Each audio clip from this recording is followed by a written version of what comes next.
right, welcome to a special episode of All Hitches. We got Coach Raffle from George Mason joining us today. And I'll tell you what, I've been talking about this for a while. Coach Mason, you know that. My promotion of your program, Coach, this is Northern Virginia's only college football. Absolutely. Only game in town right now. You got it. Right. Now, we're excited to have you joining us today. When Coach Mesa mentioned it to us, right away I jumped up. I'm a Mason alum. 2 degrees at George Mason. All right. My wife went to George Mason. So I was excited right away to learn about the program and all that good stuff. Right? Excellent. Yep. And I appreciate you guys bringing me in. Appreciate you letting me talk and giving this opportunity to talk about it. Yeah. We really want to get a chance to kind of promote your program. I think to come from California, we have this giant JUCO system. Yeah. So a lot of kids who don't play, major, and we have 0 Division III programs. So we have this big giant JUCO system, but it's easier for kids to go out and continue on to play, right? Because, JUCOs in California are free. Yeah. They can keep on playing that way. And I think that sometimes a lot of players, especially young ones, think if I can't play Division I, then I can't play college football. Right. And that's just not the case. There are so many, avenues. Absolutely. Tons of options.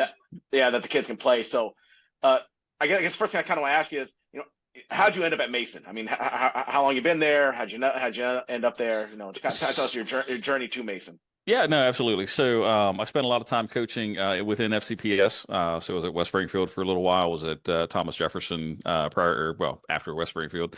I received a call at one point in time from another FCPS coach, and was asked to throw my hat in the ring at that juncture for Mason, and I did that and had an interview with everybody, and it seemed to go pretty well. They called me maybe a month or two later. They were a little late because I think it was maybe March, April timeframe by the time we got started, and we had spring practices in April, so it was like, okay, we got a week or two to figure this out.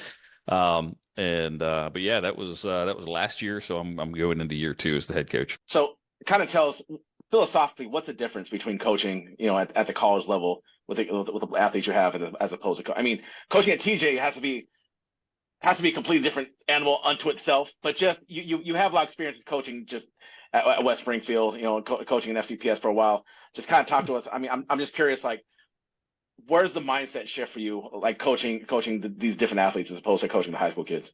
Well, it's a different environment. So I coached semi-pro football as well for a while, okay. and coached and played, and it's very analogous to what you see in semi-pro, right? Yeah. So especially at the club level, where you've got student athletes that also have families and jobs, so they're out there trying to support their families, and you end up we have a somewhat flexible schedule that we try to maintain so that we can give them opportunities to schedule around football, but at the same time come in and play football around work. So that's a different mindset, and I actually brought the majority of my coaching staff with me. That's awesome.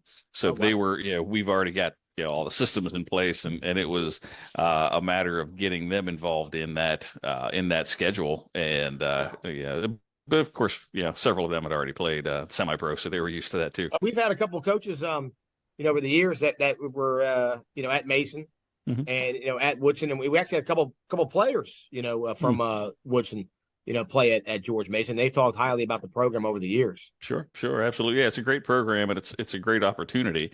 We're just, like I said, we're trying to get in front of people that are not at Mason, right? We're trying to get out in front of people that can see us in the general public and get us out there. So, like, what's a typical work? What is a typical week like for in season? Out of season, obviously, it's a different work. But sure. For especially for kids out there who want to listen to this, who are we're in the time right now where kids are going to start applying to their colleges. Absolutely. And so I'm sure you're going to have a bunch of football players out there who want to stay kind of close to home. Maybe think that they may not have the opportunity to go and play on another level, which they absolutely do. And I think Mason is a great thing. But what's the week look like for you? What's it look like for you at Mason? Well, and that's one of the advantages to club ball versus D1 or D2, where you don't have such a rigorous practice schedule and workout schedule. So our week is typically virtual on Monday. So we'll do a lot of team meetings and a lot of film review. Some of our installs are virtual. Tuesday we'll come together. We'll usually do a 5 to 7 practice, which will be predominantly offense and special teams, and we'll try to work through some of those details, some conditioning, some agilities, some individual position drills.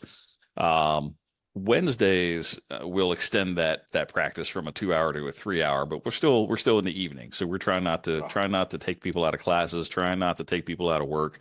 We'll do the same thing on Thursday with a slightly altered schedule. So we'll go from, like, this season, we're going to go 8 to 11 on Wednesdays, and we'll go 5 to 8 on Thursdays. So we get to mix it up a little bit.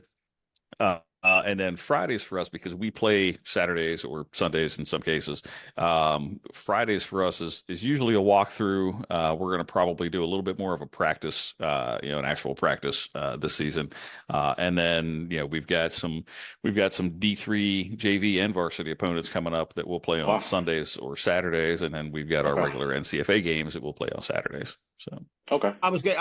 I was going to ask you that. How far do you guys travel, or how far have you traveled in previous years? So I'll tell you, we've traveled to, well, even last season we traveled to Fairfield, Connecticut. We played Sacred Heart at their place in the conference championship. We fell to them in our first game against them when they came to us, so we ended up having to get the bid to go up to them.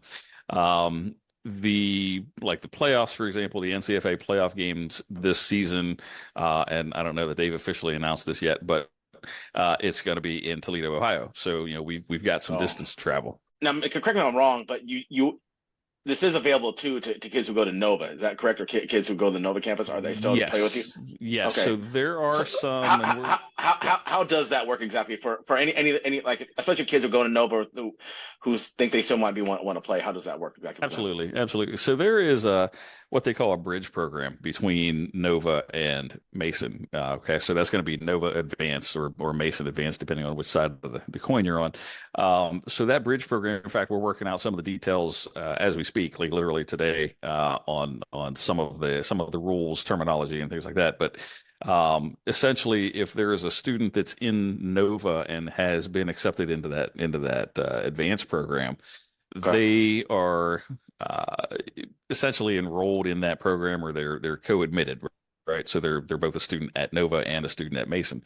And Mason recognizes that, and they allow them to take part in, club activities, right? So whether it's football or any other club activity, we're actually going kind of through the NCFA rule book a little bit right now, just to clarify some things to make sure that they are eligible, because it's not so much Mason that would hold the student back as much as the governing body of that sport that would hold you back. So we're looking at the rules, and there was a rule that was voted on in the spring with the NCFA that allows bridge program students to play and to take part in the NCFA sanctioned game. So we're just getting some clarification on the verbiage of those rules. But yeah, that will allow Nova students to come over, Nova advanced students to come over and participate as well. Now, how many players are you carrying right now? I mean, do you have a cap? Do you have? I'd imagine financials are a huge part of it, but like, where are you guys at as far as how many you guys carry? Well, so we keep a roster of 50, and that's an NCFA rule, Okay. so we can't dress more than 50. I would love to be able to, and we probably could, and play some non-NCFA games, give them an opportunity to still play some of those non-NCFA games. We would just not be able to dress more than 50 for the NCFA games. Okay. But that's even for the home games as well? Yep. 50, no matter what? Yeah, it's not a travel number. It's a total overall roster. Yeah. And that could, have you been there with that issue, or what do the numbers look like? We've been close. I think last season we were 46, somewhere in that neighborhood. I think we're going to be probably right around that same number this season.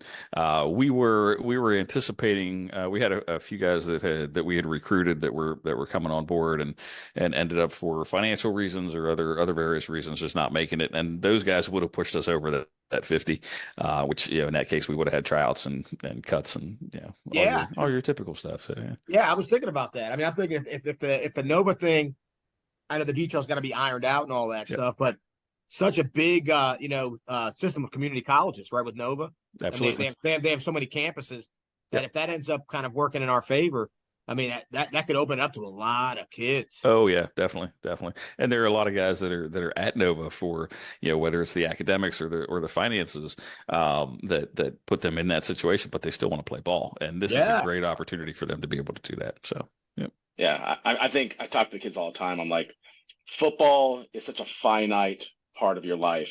I yeah, tell them all the time, you can play basketball, organized basketball forever. You can absolutely, play for till you're years. 60. You can play organized baseball forever. Yep. You can do, I mean, is it exactly like that? But no, but you have an ump and you have your equipment. Football, I mean, once those opportunities run out, especially, and it's roughly about your early 20s, right? For even if Right. you go on to play college, it's about your early 20s, and that's Yep. it. That's Yep. the last time you're gonna be able to throw it on. And, I know they have the semi-pro leagues, but Mhm. it's tough because of practices wise, you're not able to get through there. Yeah. But you never It's know. just Every once in a while, you get Paul Blake coming back from the farm, right? I mean, it's my favorite movie. yeah. A few My guys favorite like movie. that. I recruit. I mentioned that movie at least 3 times in an episode because I'm a necessary roughness guy. That's my show. I've heard it. He does. So you talk about recruiting. How do you recruit? What are the constraints on you on doing that? I mean, how does that work for you guys at the club level at Mason? Well, so at the club level, because we're not an NCAA football program, we're not really limited to the contact dates and things like that the D1 schools are. Yeah. So we have the ability to reach out and chat with coaches, chat with players, and honestly, social media is huge for us. We get a ton of follows and a ton of questions, and we try to direct everybody to the questionnaire as much as we can to try to get as much information so we can have an educated conversation with them, when we get them. But we get a ton of activity from all over the place. It's not just Northern Virginia. Now we do want to try to focus a little bit more in Northern Virginia since we're here, Yeah. right? It makes sense. Right. And even during the season, we're off on Fridays. Usually, we'll practice till 7, and then we're going to go hit games, right? We're going to go watch Okay. guys. Yeah, no, absolutely. Yeah, and so yeah, I mean, we've because the majority of us have been in FCPS at least for a while, and we've got friends that are Prince William County. We've got contacts, so we're always looking for guys that are even if it's not your number ones that are getting these D1 offers. If you've got somebody that's a number 2 that's looking to play at the next level, bring them over. We'll take them. Oh, it's true. So many guys are overlooked. I mean, at every rock. I mean, you coached high school, I mean, that's so many kids, that could play, right? I mean, that could play. And they just, either they weren't interested, they didn't get any looks, they didn't do the recruiting they didn't know how or didn't get any guidance during that. And they just said, well, whatever. I did like it, but forget about it. I mean, this is an opportunity. And the other thing I was thinking, now you got me thinking, like wheels are turning. The wheels are turning. So with no constraints, with no recruiting constraints. So if I'm hanging, you're hanging out, you're buying, you're at the tire shop, you're getting new tires, a guy working there, kind of a big guy. Sure. You could ask if he, are you in school right now, buddy? And he says, yeah, I'm thinking about going back to Mason to get you could be like, all right, but let's do that. Let's get you. Absolutely. You can get anybody. Absolutely. Absolutely. I mean, they've got some rules as far as, 5th and 6th year seniors and things like that. But there is also the non-degree seeking program, right? And we have but if you're a student, exactly, come on over, bring it with you. If you're taking 6 credits at Mason, you've got the opportunity to come play for us. So that's huge. I like that. Yep. So. Yeah, I mean it's great again when guys can come over. So I did want to talk a little scheme about you, to kind of learn about what you guys run. You are the DC, correct? Yes. Mm-hmm. What are we running? What are we running on the defensive side of the ball? What's our front? What are we doing? So we run an odd front predominantly, and a lot of that's just personnel based.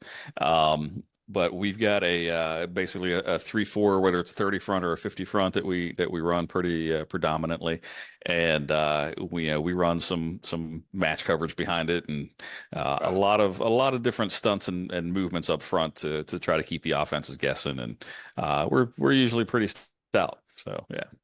Well, I mean, when you're in the odd front, you've got to be aggressive, right? I mean, it's a lot of smoking beers. Beers bring guys from different spaces. This guy can coverages. Yep. So you're on the defensive side of the ball. So offensively, what do you guys running? Are you guys still air raid over there? We are. Yep, we're still air raid, and we're actually working through a new run scheme this season where we may be putting a couple more backs in the backfield. So yeah. Yep. Yeah, I think so. I think the pendulum's swinging. Yeah. Me and Dash were talking about this. I think the pendulum. I think everybody was so spread Oh, 4 or 5 yeah. wide Yep. that I think that people are starting to realize. You know what? I think there is something to these tight ends and fullbacks. I think Yeah, there is absolutely. something Absolutely. going on. I told Dash my last year in California, we didn't play one team that was under center. Really? Wow. Every team we played was in the gun. But I think we're starting to see again the pendulum swing back Yep. to at least to the center. I mean, Yeah. it was getting insane for a Right. while. Yeah. Yeah, I agree. And I think another part of that, another advantage of that is a lot of these undersized backers, right? You got these Yes. undersized linebackers, Yep. right? You start, I mean, who I think was doing, and I'm a Raider fan. It is what it Mhm. is, right? The good and the bad. But Sure. I think Gruden was bringing some of that back. Yep. He was identifying that. Yep. And he was, the way he was building his teams in Vegas at the very end, Mhm. he was bringing into the fullback. People laughed at Gruden with the fullbacks, but I saw an interview with him. He was talking about that. He always seems to have these light, linebackers. Yeah, they're great Mhm. coverage guys, but they can't Sure. stop the run. Right, exactly. And there are some things, that's from the defensive side of the ball. That's one of the corrections that we made. Now, remember my previous coaching history, we had some guys that didn't have a lot of size, right? And that was part of where that 50 front came from, was trying to keep those guys protected and still occupy everybody up front. And that became actually pretty dominant for a school that didn't have a lot of physical size. So yeah, there's always a counter. There's always a counter. So Right. yeah. Yeah, you got something. I was going to change. No, I was gonna say I spent last year as a DC, and I was just gonna bring up. I mean, kind of engage a point with you gotta stop the run. You gotta stop the Oh, run. I absolutely. mean, That's our number one. Yep. Yep. I think everybody wants to play fast. Everyone wants to get guys going. Yep. At the end of the day, you gotta stop the run. Absolutely. A good offensive coordinator will figure out, if you can't stop the run, that's all I'm gonna do. Because if I can own the line of scrimmage, I can get through. So I think that Absolutely. Yeah. Yep. Yeah. No, I So what, agree Dash? completely. Yep. Yeah, no. So I was going to ask you. So walk me through it. So I'm taking. I got 5 kids, Okay. right? Walk me through it, because I don't know a lot about it. So I'm Joe. I'm Joe the parent out there, and I'm watching this pod, Sure. and I want to go to a game Okay. on Saturday to kind of where it's at. Sure. Buying the ticket, concessions in whatever. Walk me through it. Well, so at the moment, games are free. There's no admission that we charge. We don't charge any Can't beat admission. that. Can't beat Exactly. free. Exactly. It's the greatest game in the area, and it's free. So yeah, absolutely. But no, we play on the Fairfax campus. We play right beside the RAC building, which is their recreational facility, weight room and gym and basketball and all that stuff. So it's right off of the road there, and it's like I said, it's open to everybody. They're not going to ticket you during games, so we've got parking taken care of. So they're pretty tight any other time, but we've taken care of that. But it's easy. You come out, watch the games. We'll do some. We've got some people that come over and they tailgate in the parking lot back behind Nice. the field, and so I mean, it works out pretty well. It's a great great atmosphere, great kind of a family setting, and we have guys from some of the local high schools that have come out to visit us, and had some guys from as far away as Woodstock coming up on a Saturday just to come watch us and come play, and yeah, it's easy to get to, easy access, and it's a good time. It's a good game. No, so. I like that. So if I come with the family, I bring should I bring a chair, or there are bleachers over there? I haven't been to that. So we've got bleachers. We'll seat 450 right now. So we've got some room there. Plus, I mean, we've got lawn seating. Yeah. You bring a blanket. I mean, that's the best. Right. Got young kids. So yeah, no, we've got plenty of space. So come on out. Yeah, I'm excited about that. Any local kids, any Fairfax kids that are going to be playing? I mean, I know we did the article for you, but anyone you want to highlight? Again, kids are close by that oh man, they know. We've got so many of them. It's not even funny. We've got Basil Hassan is going to be our one of our running backs. We've got a pretty good depth in our running back room. So I got to talk up Basil Hassan, Coach. Basil? Well, this is the 6 degrees of separation here. There we go. So Basil Hassan, he was at Woodson when I was on staff. That was his senior year. It was a great year. That Woodson had that great year in 18 when Coach Van Acker was there. And then my youngest, I'm one of 5. My youngest brother, and I hope I'm not outing Basil here, Coach. So my youngest brother, who's he's older than Basil, but they run a flag football team. Basil's on it. Yep. And he's helping them out. They went really far. They lost in the championship game again. I think they've lost 8 years in a row in the championship game. Jeez. So DC Friendly. I hope I didn't out Basil. I hope he's allowed to do that, and he's not going to have to run extra laps. It's all good. It's all good. Hey, if it keeps him moving, keeps him in shape, keeps him fast, we're good. Man, Basil's fast and he's shifty and difficult to tackle. So yeah, he's a good kid. He's a grown man now. I knew him as a kid. He's a grown man who's going places. Yep. And might be President Hassan in about 20 years. Also true. Also true. Wouldn't doubt it. But yeah, so we've got Basil. We've got, who else do we have coming from the Fairfax? Well, we've got some Woodbridge guys too. We've got Theo Hassan or Theo. Okay. Why did I say Hassan? I lost his last name. Theo, number 0. So Theo is, if you guys have seen any of the social media that we put out, he's the GOAT. He's the one-hand catch man. And it's just funny because, he practices that constantly, and then, he shows up in the game and it's easy for him. He's the Odell Beckham of George Mason. Nice. So he's a beast. We've got defensively, we've got some guys that are phenomenal. That are like Jason Yee. Go ahead. Jason Yee, right? Well, and from Westfield, and then Nate Stevenson, right? From OP, right? Yep, exactly. Those guys are rocking. Nate's, I think this is his senior year, if I'm not mistaken. So he's going to be a big help for. And he actually played backup quarterback for us last year. So he's got the ability to do multiple things with us. So yeah, absolutely. Who's quarterbacking? Who's quarterbacking, Coach? I know when that great season you guys had was that 3 years ago? 4, I believe. Yeah. I know you had Soper from Hayfield was quarterbacking. Who's quarterbacking now? So we got a kid by the name of Cole Jasmine. So Cole stepped in. They had a few injuries at the beginning 2 years ago before I was there. So I don't know all the details, but they had, from what I understand, had lost 3 quarterbacks in one game, or at least 2 quarterbacks in one game. In fact, Basil ended up playing quarterback, I think, in that game. So the story that I've heard is that they found Cole on campus somewhere and said, hey, we need a quarterback. Why don't you come out? And the rest is history. So he came out last year. He was a wing T guy, and came back and played the full season, last year, and has gotten used to the air raid and has kind of adopted it. And now he knows it. I mean, inside and out, like the back of his hand. So he'll be probably our starter. But we've got a new guy from, I believe he's from James Monroe, kid by the name of Luke Windett. Okay. And Luke he doesn't quite have the height that Cole's got. Cole's a tall guy. He's probably 6'3". Luke's a little smaller frame, but man, the kid's got good speed. He's got good arm strength, and he knows offense. And so he's going to be that next guy up. And we're going to keep building it.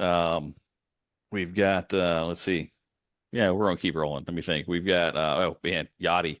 Yachty is a West Springfield offensive lineman for us, and I don't know if you guys, if any of you have seen, either of you have seen Yachty. Yachty's a big man, and he's a big scary man, and he's the kind of offensive lineman that we like. So we've got a lot of local guys that are coming out and helping us, and we're looking for more. So I like that. Yeah, I mean, if you're out there and you're looking to play some football, you got a little eligibility left, like Paul Blake. I think George Mason's the spot, man. I'm not kidding. I'm gonna get me a George Mason football shirt. I saw him on Twitter. Yep. And what's the Twitter account, Coach? Is it at George Mason Club? GMU Club Football. Yep. At GMU Club Football. I saw it the other day. I was looking at it, and I think I'm gonna get one of those George Mason football shirts. There you go. Yeah, absolutely. So anyone who wants to contact you, how can they get, other than the Twitter account? Is there any way they can get a hold of you? Is there probably the easiest and the most common thing that I'm getting hit with is Twitter and Instagram, and that's just at Coach Raffle. That's going to be the easiest way, rather than putting an email out there and website. I got you. Just hit me at Coach Raffle, follow, message, whatever. Yeah, I mean, exciting. I'm glad we were able to get you on. We'll get your program out there and. Cool. Yeah, let's and you guys are certainly invited to come and check us out. Yeah, absolutely. Yeah. I mean, get Coach Mesa out there, do a coin flip. I mean, you get the there you go. Coach Mesa's making the rounds. He's like a minor celebrity now. Perfect. No, that's not a thing at all. Well, Coach, it was great talking to you. Yeah, we'll definitely have you on again. Maybe as we get no doubt. maybe middle of the season, but towards the end to kind of talk about see where you're at. And so, 100%, yeah. 100%. Come back on for real. Absolutely, and then right after the national championship. Heck yeah. When Basil's being carried off the field in his last, I think he's like a 90 senior. So something like that, yeah. And I say that with all love, Basil. Basil, if you're watching this, I say that with love, buddy. And his great family, his dad, all of them. Yeah, definitely. I got one more question for you. So Sure. you are a college football coach. Who do you like this year in the NCAA? Who do you think there? There it is. I like that. Give me your Final Four. You don't got to give me a chance. Just give me your Final Four this year, since it's a 12-team playoff this year. Give me your Final Four. Who do you I'm going to abstain from that. You're not going to give me. Nope. I'm going to abstain. Then you know what? Then the man's a college coach. You can't be answering those kind of questions. Exactly. But I defended you, Coach. But what he can answer, and the great Carl Frederick's been doing it, so I'm going to have to ask you now. Uh-oh. Give me and I know you follow high school football. Sure. Right? Give me a prediction give me a state final prediction. Who's playing in the state final? Hayfield. Versus, that's kind of the Vegas. Give me a pick, maybe an upstart pick, maybe a dark horse. Give me Man, that is a tough one. So it's got to come out of the region A-B, right? So it's got to come out of either VW or the Beach, right? So what do you like over there? It's going to have to come down from the Beach. I don't think there's really. I think it's Battlefield's really. Some people good. love Battlefield and Gainesville. That's true. So I haven't, unfortunately, I have not had a chance to. So I know you guys are covering the scrimmage and stuff, and I haven't had a chance to look at everybody yet. Yeah. So yeah, I mean it's going to be tough. It's going to be tough, but I don't know. Coach, you're a Hayfield coach. That ain't paying any monopoly money. You lost money on that bet. They're taking money on that bet. Well, that's fun, Coach. Thanks for playing along on that one. I appreciate it. Absolutely. Well, Coach, again, anytime. Hey, best of luck. And when is the first game of the season again? Just so everyone knows. We've got a scrimmage coming up on 9/7. Our first home game is 9/21, if I'm not mistaken. So yeah, the 9/7 first scrimmage at home.